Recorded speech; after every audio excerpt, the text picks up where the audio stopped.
Hi friends, this is me Ranajum Ashraf. Welcome back to my channel.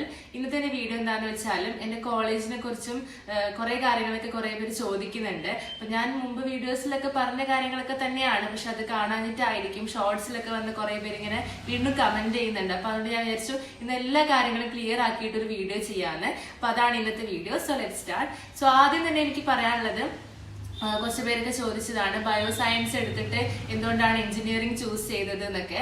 അപ്പൊ അതിനെക്കുറിച്ച് ഞാൻ first പറയാം. അപ്പൊ എന്റെ വീഡിയോ ആദ്യം തൊട്ടേ ഫോളോ ചെയ്യുന്നവരാണെങ്കിൽ അവർക്ക് അറിയാൻ പറ്റും, ഞാൻ 10th കഴിഞ്ഞപ്പം ഞാൻ ഭയങ്കര കൺഫ്യൂസ്ഡ് ആയിരുന്നു ഏത് സ്ട്രീം എടുക്കണം എന്നുള്ളതൊക്കെ.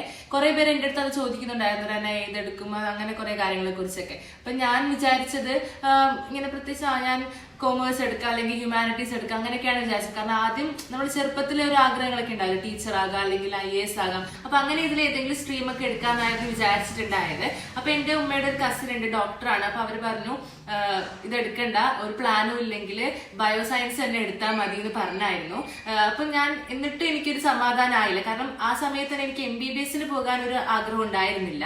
അപ്പൊ ഞാൻ എന്നെ പഠിപ്പിച്ചൊരു സാറുണ്ട്, കെമിസ്ട്രി ടീച്ചറാണ്. അപ്പൊ സാറിന്റെ അടുത്ത് വെച്ചപ്പോൾ സാറും പറഞ്ഞതാണ് പ്ലാൻ ഇല്ലെങ്കിൽ ബയോ സയൻസ് എടുത്തോ, കാരണം അത് പഠിച്ചു കഴിഞ്ഞാൽ നമുക്ക് ഏത് സ്ട്രീമിലോട്ടേക്കും പോകാൻ പറ്റുമല്ലോ.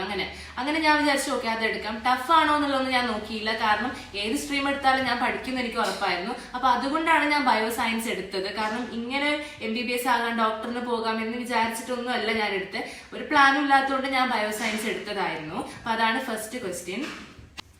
അങ്ങനെ ഞാൻ +1 സ്റ്റാർട്ട് ചെയ്തു, +1 പഠിക്കാൻ തുടങ്ങി. അങ്ങനെ +1 കഴിഞ്ഞു. അപ്പൊ ഒന്നും എനിക്ക് പ്ലാൻ ആയിട്ടില്ലായിരുന്നു. അപ്പൊ ഞാൻ +2 ആയപ്പോൾ ഇനിയിപ്പോ പ്ലാൻ ചെയ്തില്ലെങ്കിൽ ഒരുപാട് വൈകി പോകില്ലേന്ന്. അങ്ങനെ +2 ഓണം വെക്കേഷനൊക്കെ ആയപ്പോഴാണ് പിന്നെ ഞാൻ ഇതിനെ കുറിച്ച് സെർച്ച് ചെയ്യാനൊക്കെ തുടങ്ങിയത്, ഏത് ചൂസ് ചെയ്യണമെന്ന് അറിയാൻ വേണ്ടിയിട്ട്. അങ്ങനെ ഞാൻ കുറേ സെർച്ച് ചെയ്ത് നോക്കി, ഓരോ കാര്യങ്ങളെ കുറിച്ചൊക്കെ ഞാൻ നോക്കിയായിരുന്നു കേട്ടോ. അപ്പൊ എനിക്ക് അതൊക്കെ ഇങ്ങനെ സെർച്ച് ചെയ്ത് വെച്ച് നോക്കിയപ്പോൾ എനിക്ക് ഒന്നുകൂടെ ഇഷ്ടമായത് എഞ്ചിനീയറിംഗ് ആയിരുന്നു.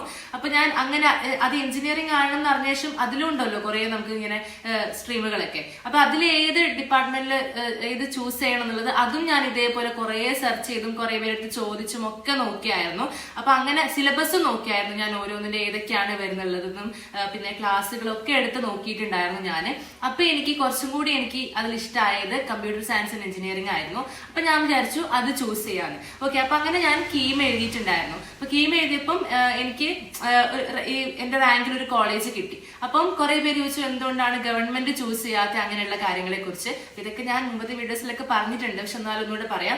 ഒരു കാര്യം എന്താണെന്ന് വെച്ചാൽ എനിക്ക് എറണാകുളത്ത് തന്നെ നിന്ന് പഠിക്കണം എന്നുള്ളത് എന്റെ താല്പര്യമാണ്. എനിക്ക് പുറത്തു പോകാൻ താല്പര്യം ഇല്ലായിരുന്നു, പുറത്തുനിന്ന് ഹോസ്റ്റലിൽ പഠിക്കാൻ എനിക്ക് താല്പര്യമില്ല. അപ്പൊ അതുകൊണ്ട് എറണാകുളത്തുള്ളത് ഗവൺമെന്റ് കോളേജ് ഒരു കോളേജാണ്, അത് മാർത്തനേഷ്യസ് കോളേജാണ്. അപ്പൊ അതെന്ന് പറയുമ്പം ഒന്ന് എനിക്ക് ഇവിടുന്ന് നല്ല ലോങ് ആണ്. രണ്ടാമത്തെ കാര്യം എന്താണെന്ന് വെച്ചാൽ അതിലെ റാങ്ക് നിങ്ങളും കണ്ടിട്ടുണ്ടാവും, 2000 താഴെ 1000 സംതിങ് ഒക്കെയാണ്. കമ്പ്യൂട്ടർ സയൻസ് ആൻഡ് എഞ്ചിനീയറിംഗിന് പ്രത്യേകിച്ച് നല്ല റാങ്ക് വേണം, കുറവായിട്ടുള്ള റാങ്ക് ഉണ്ടെങ്കിലാണ് കിട്ടുക. കുറവ് മീൻസ് ലൈക്ക് 1000 ആ ഒരു റേഞ്ചിൽ വരുമ്പോഴാണ് കിട്ടുന്നത്. അപ്പൊ അതെനിക്ക് അങ്ങനെ കിട്ടില്ലായിരുന്നു. ഇനി പിന്നെ ഒരു കാര്യം, പിന്നെ ഉള്ളത് ഗവൺമെന്റ് കോഴ്സ് ഷെയറിംഗ് കോളേജാണ്, അത് മോഡേൺ എഞ്ചിനീയറിംഗ് കോളേജാണ്. അപ്പൊ അവിടെ ഇതേപോലെ തന്നെ റാങ്ക് നല്ല രീതിക്ക് വേണം. കമ്പ്യൂട്ടർ സയൻസ് ആയിട്ടാണ് പ്രത്യേകിച്ച് കൂടുതൽ ഇത് വേണ്ടത്, റാങ്കിന് കുറച്ചും കൂടി ഇതുള്ളത്. അപ്പം അതൊന്നായിരുന്നു. അപ്പൊ രണ്ടാമത്തെ കാര്യം എന്താണെന്ന് വെച്ചാൽ എനിക്ക് കോളേജും വലിയ ഇഷ്ടമായില്ല, കുറച്ച് പഴയ, നിങ്ങൾക്കും അറിയാമല്ലോ ക്യാമ്പസ്. അപ്പൊ 3 കാര്യങ്ങളാണ് സംഭവം. പിന്നെ ഇവിടെ ഉള്ളത് വെച്ച് നോക്കുമ്പോൾ നമ്മുടെ പ്രൈവറ്റ് സെൽഫ് ഫിനാൻസിങ് കോളേജാണ്. അപ്പൊ അതിൻ്റെ അകത്ത് തന്നെ രാജഗിരിയാണ് എല്ലാവരും ഒന്നുകൂടെ പറഞ്ഞത്, ഓട്ടോണോമസ് കോളേജ് ആണല്ലോ, അപ്പൊ ഒന്നുകൂടെ ബെറ്റർ ആണെന്ന്. അപ്പൊ രാജഗിരി ഞാൻ പോയി നോക്കിയപ്പം എനിക്ക് ഇഷ്ടമായി, കോളേജൊന്നും കുഴപ്പമുണ്ടായില്ല. പിന്നെ എല്ലാവരും നല്ല അഭിപ്രായമൊക്കെയാണ് പറയുന്നത്, നല്ല സ്ട്രിക്റ്റ് ആണ്. അതൊന്നും എനിക്ക് വലിയ പ്രശ്നമേ അല്ല, സ്ട്രിക്റ്റ് ആണ് അങ്ങനത്തെ സംഭവമൊന്നും, നന്നായി പഠിപ്പിക്കുന്നൊക്കെ ഉണ്ട്. അപ്പൊ ഞാൻ കീമിന്റെ നമ്മൾ അലോട്ട്മെന്റ് കൊടുക്കുന്ന സമയത്ത് ഫീസ് കാണിക്കുമല്ലോ. അപ്പൊ എനിക്ക് സ്റ്റേറ്റ് മെറിറ്റിലാണ് കിട്ടിയത്. അപ്പം അതുകൊണ്ട് തന്നെ എനിക്ക് ഫീസ് എനിക്ക് ഭയങ്കര കൂടുതലായിട്ട് തോന്നി. ഓട്ടോണോമസ് ആണ്, അപ്പം ഓഫ് കോഴ്സ് എന്തായാലും ഫീസ് ഉണ്ടാകും. പക്ഷെ എന്നാലും ഈ ഫീസ് 1,05,000 അല്ല 500 അങ്ങനെ എന്തോ ആണ് വരുന്നത്, 1 lakh വരുന്നുണ്ട്. ഡെപ്പോസിറ്റും എനിക്ക് കൂടുതലായി തോന്നി. അങ്ങനെ എല്ലാം കൂടെ കൂടുമ്പോൾ 2 lakhs എബോവ് ആകും എന്നാണ് അവിടുന്നും പറഞ്ഞായിരുന്നു. അവിടെ പോയി ചോദിച്ചപ്പോഴും അന്വേഷിച്ചപ്പോഴും പറഞ്ഞായിരുന്നു. അവിടെ നോക്കിയപ്പോഴും ഇതേപോലെ തന്നെ 2 ലക്ഷത്തിന് മുകളിലാകുമെന്ന് കാണിച്ചായിരുന്നു. അപ്പൊ ഞാൻ വിചാരിച്ചു നമ്മൾ ഈ കീം എഴുതി പഠിച്ചിട്ട് നമുക്കൊരു കോളേജ് കിട്ടി ഇത്രയധികം ഫീസ് കൊടുത്ത് പഠിക്കേണ്ട ഇതില്ലല്ലോ. അപ്പൊ അത് ഞാൻ വേണ്ടാന്ന് വിചാരിച്ചു. പിന്നെ എല്ലാവരും പറയുന്നത് ഫിസാറ്റ്, മുത്തൂറ്റൊക്കെ ആയിരുന്നു. ഫിസാറ്റും എനിക്ക് അത്യാവശ്യം നല്ല ലോങ് ആണ്. പിന്നെ ഫിസാറ്റ് എനിക്ക് അപ്പൊ അതുകൊണ്ട് അത് പറ്റില്ലായിരുന്നു. പിന്നെ മുത്തൂറ്റ് വെച്ച് നോക്കിയപ്പോൾ എനിക്ക് മുത്തൂറ്റാണ് ഒന്നുകൂടി ഇഷ്ടമായത്, അതെനിക്ക് അടുത്തുമായിരുന്നു. പിന്നെ അവിടുന്ന് അന്വേഷിച്ചപ്പോൾ അവരത് ഓട്ടോണോമസ് കോളേജ് ആകുമെന്ന് പറഞ്ഞായിരുന്നു ഞങ്ങളുടെ അടുത്ത് ഓൾറെഡി. അപ്പൊ അതിന്റെ അനൗൺസ് ചെയ്തത് ഇപ്പൊ ഈ അടുത്താണ്, പക്ഷെ ഞങ്ങൾക്ക് ഓൾറെഡി അത് പറഞ്ഞായിരുന്നു.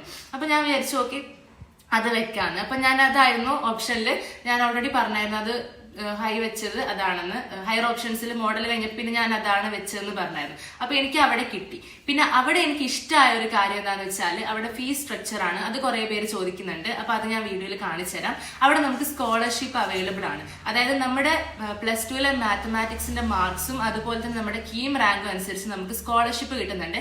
ഡെപ്പോസിറ്റ് ഒന്നും ഓവർ ആയിട്ട് അവിടെ ഇല്ലായിരുന്നു. അതായത് ഇതാണ് സംഭവം. ഇതിപ്പോ ഞാൻ കാണിക്കുന്നുള്ളത് ഇവിടെ ഏതൊക്കെയാണ് സ്ട്രീമിന്റെ ഇവിടെ ഞാൻ കാണിച്ചിട്ടുണ്ട് കേട്ടോ. അതെ, ഇത് ഞാൻ കാണിച്ചത് ഈ പെർ സെമസ്റ്റർ ഫീ ആണ് നമ്മൾ അടുത്ത ഓരോ സെമസ്റ്റർ. ഇപ്പൊ നമുക്ക് ഫസ്റ്റ് സെമ്മിന്റെ ഫീ ആണ് അടയ്ക്കേണ്ടത്. അത് ഈ ഫീസ് അല്ല. അത് നമുക്ക് ഫസ്റ്റ് സെമ്മിൽ നിങ്ങൾക്ക് അറിയാലോ കുറച്ച് നമുക്ക് അധികം അടയ്ക്കാനുണ്ട്. കുറച്ച് എക്സ്ട്രാ ഫീസ് ഒക്കെ ഉണ്ട്. അതും കുറേ ഒന്നും ഉണ്ടായിരുന്നില്ല. ഈ പെർ സെമസ്റ്റർ ഫീ കണ്ടു ഇവിടെ റാങ്ക് കൊടുത്തിട്ടുണ്ട്.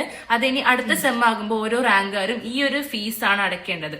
ഈ ഒരു സെം ഫീ ഇതാണ് കൊടുത്തിട്ടുള്ളത്. അപ്പം അത് ഇവിടെ റാങ്ക് അനുസരിച്ചാണ് ആ ഫീസിന്റെ സ്ട്രക്ചർ വരുന്നത്. ഇതിപ്പം CSE AI അതിന്റെയൊക്കെയാണ്. ഇപ്പോഴത്തെ CEME അതിന്റെ ഉണ്ട് കേട്ടോ, സിവിലിന്റെയും മെക്കിന്റെ ഒക്കെ. അപ്പൊ ഇതുപോലെ സ്കോളർഷിപ്പ് നമുക്ക് അവിടെ പ്രൊവൈഡ് ചെയ്യുന്നുണ്ട്. അപ്പൊ അതെനിക്ക് നല്ല ഇഷ്ടമായി അവിടുത്തെ. പിന്നൊരു കാര്യം എനിക്ക് ഇഷ്ടമായത്, പിന്നെ നമുക്ക് സെം എക്സാം ഒക്കെ കഴിയുമ്പോൾ നമ്മുടെ CGPA ഇല്ലേ, അപ്പൊ അത് ഇവിടെ കൊടുത്തിട്ടുണ്ട്. ഒരു പെർട്ടിക്കുലർ ഇത് വന്നു കഴിഞ്ഞാൽ ഇപ്പം നമുക്ക് ഫീസ് വീണ്ടും കുറയുന്നു. ഇപ്പം ഓരോരോ സെക്ഷനിലായിരിക്കും ഓരോരുത്തർ ഉണ്ടാവുക. അപ്പൊ കുറച്ച് നല്ല CGPA വന്നു കഴിഞ്ഞാൽ ഇതിലോട്ട് പോവാം. അങ്ങനെ മാർക്സ് അനുസരിച്ച് നമുക്ക് വീണ്ടും ഫീസ് കുറയും. അപ്പൊ അതൊരു സംഭവം അവിടെ ഉണ്ട്. പിന്നെ കോളേജ് എനിക്ക് നല്ല ഇഷ്ടമായി ഗൈസ്. അവിടുത്തെ കോളേജിന്റെ ഇൻഫ്രാസ്ട്രക്ചർ ആണെങ്കിലും പിന്നെ ക്യാൻറ്റീൻ എല്ലാം അടിപൊളിയാണ്. ക്യാമ്പസ് ഒക്കെ പൊളിയാണ്. അതെനിക്ക് നല്ല ഇഷ്ടമായി. അപ്പൊ നിങ്ങൾ എനിക്ക് ക്യാമ്പസ് അങ്ങനെയല്ല, എനിക്ക് നല്ല ഇഷ്ടമായിട്ടുണ്ടായിരുന്നു. പിന്നെ റിസൾട്ട് അത് നിങ്ങൾക്ക് ഓൾറെഡി അറിയാമായിരിക്കുമല്ലോ. അവിടുത്തെ റിസൾട്ട് പാസ് % ഏറ്റവും കൂടുതലാണ്. അത് എനിക്ക് ഇഷ്ടമായി. പിന്നെ ക്യാമ്പസിൽ ഞാൻ പറഞ്ഞത് എന്താണെന്ന് വെച്ചാൽ ഇപ്പം എനിക്കും ഒരു ആഗ്രഹം ഉണ്ടായിരുന്നു. ഞാൻ പഠിക്കുന്ന കോളേജ് എനിക്ക് നല്ല അടിപൊളിയായിട്ട് ഇപ്പൊ നമ്മൾ സിനിമയിലൊക്കെ കാണാറില്ലേ നല്ല അടിപൊളി കോളേജ്. അപ്പൊ എനിക്കത് ആഗ്രഹം ഉണ്ടായിരുന്നു. അപ്പം അതൊരു സംഭവം. ഓക്കെ, ഇനി ഞാൻ പോകുന്നത് ഇപ്പൊ എങ്ങനെയാന്ന് വെച്ചാൽ കോളേജ് ബസ്സിലാണ്. ആയിരിക്കുമല്ലോ. അതായത് ഇയർലി നമുക്ക് 35,000 ആകുന്നുണ്ട്. സെം അനുസരിച്ചാണ് നമ്മൾ അടക്കേണ്ടത് കേട്ടോ. അപ്പൊ അതാണ് സംഭവം. പിന്നെ ഇപ്പോ നമുക്ക് ഇൻഡക്ഷൻ പ്രോഗ്രാം ആണ്. നെക്സ്റ്റ് വെൻസ്ഡേ വരെ നമുക്ക് അതാണ് സംഭവം. നിങ്ങൾക്ക് ഉണ്ടാവുമായിരിക്കും അല്ലെ. അപ്പൊ നമുക്ക് അത് ഇന്നലെ ഇൻഡിപെൻഡൻസ് ഡേ അതിന്റെ തലേ ദിവസമായിരുന്നു സ്റ്റാർട്ട് ചെയ്തത്. അതിന് 20-ാം തീയതി വരെ ഉണ്ട്. അപ്പോ നല്ല രസമാണ്. നല്ല അടിപൊളി ക്ലാസ്സുകളും പിന്നെ പ്രോഗ്രാംസ് ഒക്കെ വരുന്നുണ്ട്. ഈ ഇൻഡക്ഷൻ പ്രോഗ്രാമിന്റെ അകത്ത് കളികളും നല്ല രസമൊക്കെ ഉണ്ടായിരുന്നു. ഫസ്റ്റ് ഡേ നല്ല അടിപൊളിയായിരുന്നു. അപ്പൊ എല്ലാം വരുന്നുണ്ട് അതിന്റെ അകത്ത്. ഇനി ഓരോ ദിവസം എനിക്ക് ഓരോ ടൈം ടേബിൾ ആയിട്ട് അയച്ചിരുന്നതാണ് എന്തൊക്കെയാണ് അതിന്റെ അകത്ത് ഇൻക്ലൂഡഡ് ആയിട്ടുള്ളത്. പിന്നെ ഇവിടെ ഫോൺ അലൗഡ് ആണ് കേട്ടോ. അത് നമുക്ക് ക്ലാസ് അവേഴ്സിന് മാത്രം നമ്മൾ ഒരു ഷെൽഫ് ഉണ്ട് ക്ലാസിന്റെ അകത്ത് തന്നെ, അവിടെ വെക്കണം. ടീച്ചർ പോയി കഴിഞ്ഞാൽ നമുക്ക് അപ്പം എടുക്കാം. പിന്നെ ഫോൺ വേണം എന്നായിരുന്നു പറഞ്ഞത്. കാരണം നമുക്ക് സ്റ്റുഡൻസിന് വേറെ തന്നെ ഒരു ഗ്രൂപ്പ് ഒക്കെ ഉണ്ട്. അപ്പൊ അതിന്റെ അകത്താണ് നമുക്ക് ഓരോ കാര്യങ്ങളൊക്കെ അറിയിക്കും നമ്മുടെ കോളേജിൽ ഉണ്ടാകുന്ന സമയത്ത് തന്നെ. അപ്പൊ അതിന് വേണ്ടിയിട്ട് ഫോണൊക്കെ ഇമ്പോർട്ടന്റ് ആണ്. എനിക്കില്ല എന്ന് പറഞ്ഞപ്പോൾ ടീച്ചറെ ഫോണില്ലേ എന്ന് പറഞ്ഞിട്ട് ഇതാക്കിയായിരുന്നു. അപ്പോൾ അതൊരു സംഭവമാണ്. പിന്നെ നമ്മുടെ ഫാക്കൾട്ടി അഡ്വൈസേഴ്സ് ഉണ്ട്. 2 ടീച്ചേഴ്സാണ്. അതൊക്കെ ടീച്ചേഴ്സൊക്കെ നല്ല അടിപൊളിയാണ്. പിന്നെ നമ്മുടെ ക്ലാസ്സിൽ സീറ്റിംഗ് അറേഞ്ച്മെന്റ് വരുന്നത് 2 പേരായിട്ടാണ് ഇരിക്കേണ്ടത്. അങ്ങനെയാണ് വരുന്നത്. നല്ല അടിപൊളിയായിട്ടൊക്കെ ചാരിയൊക്കെ ഇരിക്കാം. പിന്നെ പ്രിൻസിപ്പൽ സാറ് നല്ല സാറാണ്, നല്ല ഫ്രണ്ട്ലി ആണ്. ഫസ്റ്റ് നമ്മൾ അലോട്ട്മെന്റ് പോയപ്പോഴും അതുപോലെ തന്നെ കുറെ കാര്യങ്ങളൊക്കെ ചോദിച്ചായിരുന്നു. അങ്ങനെ നല്ല സാറാണ്. പിന്നെന്താണ് റാഗിങ് ഇവിടെ തീരെ ഇല്ല ഗൈസ്. ഇവിടെ സ്ട്രിക്ട്ലി അത് പ്രോഹിബിറ്റഡ് ആണ്. പിന്നെ സീനിയേഴ്സിനൊക്കെ നല്ല ക്യാരക്ടറാണ്. എനിക്ക് നല്ല ഇഷ്ടമായി. അപ്പൊ മൊത്തത്തിൽ ഇപ്പൊ നമുക്കൊരു ഫസ്റ്റ് ഇംപ്രഷൻ എന്ന് പറയുമല്ലോ. അപ്പൊ അതൊക്കെ എനിക്ക് നല്ല ഇഷ്ടമായിട്ടുണ്ട്. ഇനി പഠിക്കുമ്പോൾ എങ്ങനെയായിരിക്കും എന്നുള്ള കാര്യങ്ങളൊന്നും അറിയില്ല. അപ്പൊ പിന്നെ ഇങ്ങനത്തെ കുറെ കാര്യങ്ങളൊക്കെ പറഞ്ഞു തന്നു. ഇപ്പൊ യൂണിഫോം ഉണ്ട് ഞങ്ങൾക്ക്. അത് പിന്നെ എല്ലാവർക്കും ഉണ്ടാവുമായിരിക്കുമല്ലോ. അപ്പൊ അതൊക്കെ നമ്മൾ അലോട്ട്മെന്റ് പോയപ്പോ തന്നെ അളവൊക്കെ എടുത്തായിരുന്നു. കുറച്ച് കഴിയുമ്പോൾ ഒക്കെ കിട്ടുമായിരിക്കും. ഗൈസ്, ഇനി ഷൂസ് അവിടെ ബ്ലാക്ക് ഷൂസ് കമ്പൽസറി ആണെന്നാണ് പറഞ്ഞത് യൂണിഫോമിന്റെ കൂടെ. അപ്പൊ ഞാൻ ഓൾറെഡി കോളേജ് സ്റ്റാർട്ട് ചെയ്യുന്നതിന് മുമ്പ് ഈ ഒരു കളറിൽ ഷൂസ് വാങ്ങിച്ചു പോയി ഗൈസ്. അപ്പൊ ഇനിയിപ്പോ ഇത് റിട്ടേൺ ചെയ്യണമായിരിക്കും. പിന്നെ ഓട്ടോണോമസ് ആയത് ഞാൻ ഓൾറെഡി പറഞ്ഞല്ലോ. അപ്പൊ ഇതൊക്കെയാണ് ഇവിടുത്തെ കുറച്ച് കാര്യങ്ങളൊക്കെ എനിക്ക് ബ്രീഫ് ആയിട്ട് പറയാനുള്ളത്. പിന്നെ ഹോസ്റ്റൽ ഫെസിലിറ്റീസ് ഒക്കെ അടിപൊളിയാണെന്നാണ് ഞാൻ കേട്ടത്. ഞങ്ങൾക്ക് എല്ലാവർക്കും ഒന്നിച്ചിരുത്തിയപ്പം അവിടുന്ന് സ്റ്റേജിൽ ഫസ്റ്റ് ഡേ എല്ലാം പറഞ്ഞെന്ന് കേട്ടപ്പോൾ തന്നെ മനസ്സിലായിരുന്നു എല്ലാം നല്ല അടിപൊളിയാണ്. പിന്നെ ഹോസ്റ്റൽ ഫീസും അങ്ങനെ ഒരുപാടൊന്നും ഇല്ലെന്നാണ് തോന്നുന്നത്. പിന്നെ എനിക്ക് അത്ര അറിയില്ല. അപ്പൊ നിങ്ങൾക്ക് കൂടുതൽ അറിയണമെന്നുണ്ടെങ്കിൽ നിങ്ങൾ ചോദിച്ചു നോക്കാം കേട്ടോ. പിന്നെ ഇത്രയൊക്കെയാണ് എനിക്ക് അവിടുത്തെ മെയിൻ ആയിട്ട് പറയാനുള്ളത്. ഇനി ബാക്കി അവിടുത്തെ പഠിപ്പൊക്കെ സ്റ്റാർട്ട് ചെയ്ത് കഴിഞ്ഞ ശേഷം അവിടുത്തെ ഓരോ കാര്യങ്ങൾ ടീച്ചേഴ്സ് ഒക്കെ എങ്ങനെയാണെന്നുള്ളത് ഞാൻ കറക്റ്റ് ആയിട്ട് പറഞ്ഞുതരാം. ഇപ്പൊ അവിടുത്തെ ക്ലബ്സ് ഒക്കെ ഇൻട്രൊഡ്യൂസ് ചെയ്യുന്ന അങ്ങനത്തെ കുറെ സംഭവങ്ങളും പിന്നെ ഉള്ളത്. അപ്പൊ നിങ്ങൾക്ക് ഇനി കൂടുതൽ അറിയണമെന്ന് നിങ്ങൾ കമന്റ്സിൽ ചോദിക്കുക, ഞാൻ റിപ്ലൈ ചെയ്യാം. ഇഷ്ടമായ എന്തായാലും ലൈക്ക് ചെയ്യുക. ബൈ.